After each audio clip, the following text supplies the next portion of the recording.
रामकृष्ण हरी. माझ्या यूट्यूब चॅनलमध्ये सदाशिव लिमकर ऑफिशियल या यूट्यूब चॅनलमध्ये आपले सर्वांचे स्वागत आहे. आपण यूट्यूबवरील प्रवचन ऐकणार आहोत. आजचा श्लोक आहे ज्ञानेश्वरीचा. जयाच्या ठाई पांडवा, अपेक्षे नाही रिगावा, सुखाशी चढावा जयाचे असणे. ही ज्ञानेश्वरीच्या अध्याय 12 मधील 172 क्रमांकाची ओवी आहे. ज्ञानेश्वरीचा 12वा अध्याय हा भक्तियोग आहे.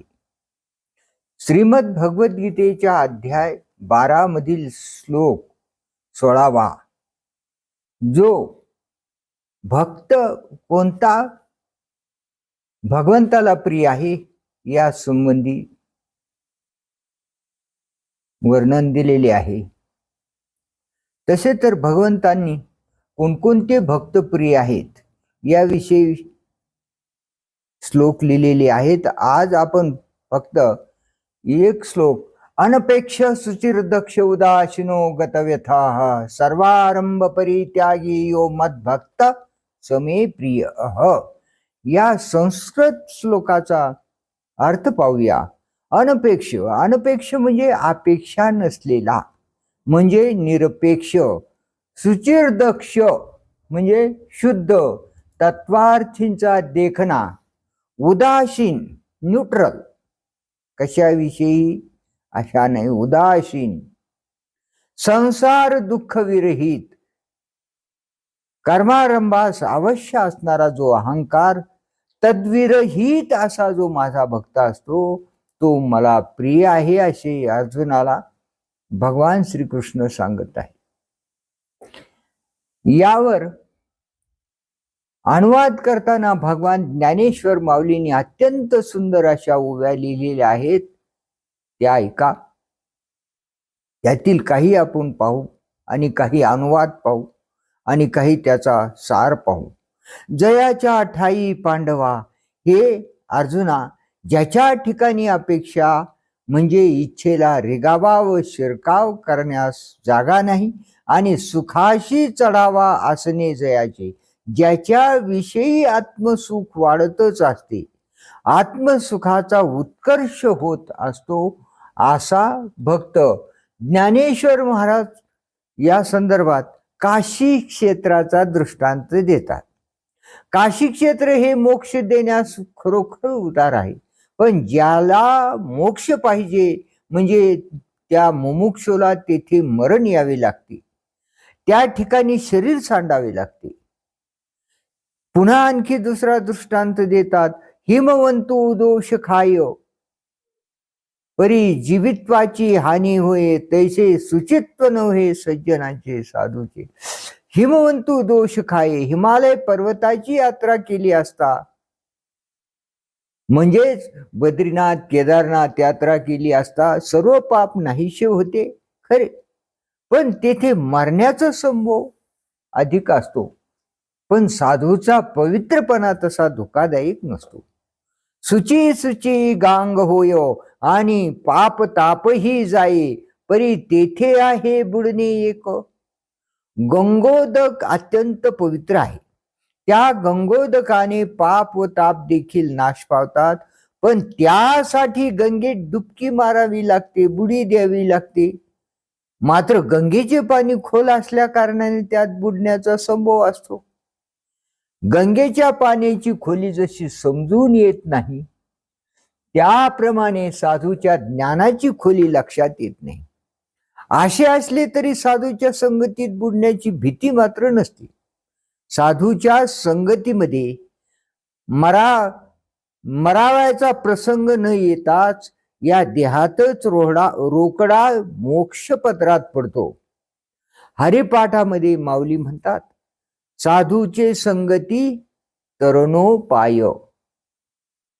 गंगेला संतांनी स्पर्श केला तर गंगेची पापे जातात.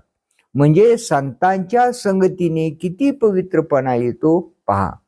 गंगेमध्ये अनेक पापी आपले पाप धुण्यासाठी स्नान करतात, त्यामुळे गंगा मैली होते, पापयुक्त होते. गंगेमध्ये साधू संतांनी स्पर्श ज्ञान केले की स्पर्श किंवा स्नान केले की गंगा पवित्र होत असते. साधूचे महिमानही तशीच आहे. सूर्य जसा आत मनाने व बाहेर शरीराने पवित्र असतो आणि जो अज्ञान रूपी भूमीत असलेल्या ब्रह्मरूप धनाला पाहणारा पायाळू आहे, ज्याप्रमाणे आकाश सर्व व्यापक असून उदास असते, त्याप्रमाणे ज्याचे मन सर्वत्र व्यापून उदास असते, म्हणून त्याच्या मनाची कोठीही आसक्ती नसते. जो निराशारूपी अलंकाराने भूषित झाल्यामुळे संसाराच्या दुःखापासून मुक्त झालेला असतो, ज्या पारध्याच्या हातातून सुटलेला पक्षी आनंदित होतो, त्याप्रमाणे मेलेला मनुष्याला तो उघडा असला काय नागडा असला काय, त्याला जशी कोणत्याही स्थितीत त्या आपल्या उघड्या शरीराची लाज वाटत नाही. त्याप्रमाणे हा आत्मसुखात रममान असतो, म्हणून त्याला कधी दुःख होत नाही. तो सतत सुखात असतो आणि कार्याचा आरंभ करण्यापूर्वी त्याच्या ठिकाणी कर्तृत्वाचा अभिमान नसतो. ज्याप्रमाणे अग्नीमध्ये लाकडे किंवा काष्ट नसले म्हणजे अग्नी आपोआप विझून जातो, त्याप्रमाणे मोक्ष प्राप्तीकरिता सांगितलेल्या अंगापैकी उपशम म्हणजे शांती ज्याच्या वाटेला आलेले आहे. अर्जुना, अशा प्रकारे जो पुरुष मी ब्रह्म आहे अशा ऐक्यबोधाने पूर्णपणे भरलेला आहे, ओतप्रोत भरलेला आहे, तो द्वैत बोधाच्या पलीकडच्या तीरावर आलेला आहे. तथापि भक्ती सुखाकरिता आपल्यामध्ये देव व भक्त असे दोन भाग करून तो सेवक धर्म स्वीकारतो. सेवकाहून जो दुसरा त्याचे नाव देव असे ठेवून जो योगी भक्तीने करणाऱ्या लोकांस भक्ती मार्ग म्हणजे चांगली भजन पद्धती आचरून दाखवितो आणि त्याप्रमाणे करावयास लावतो. त्याचाच आम्हाला छंद प्रीती असते. तो भक्त आमचे निज ध्यान होतो. किंबहुना तो भेटेल तेव्हा आम्हा समाधान वाटते. तयाचे आम्हा व्यसन आमचे तो निज ध्यान, किंबहुना समाधान तो मिळे तै.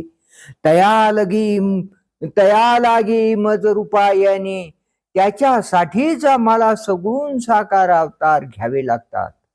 तयाचे निमज येथे असणे व त्याच्या करिता मला या ठिकाणी वास्तव्य करावे लागते.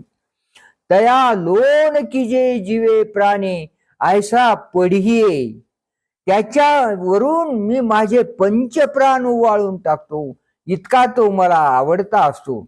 असा भक्त मला अत्यंत प्रिय असतो, असे भगवान श्रीकृष्ण अर्जुनाला सांगत आहेत.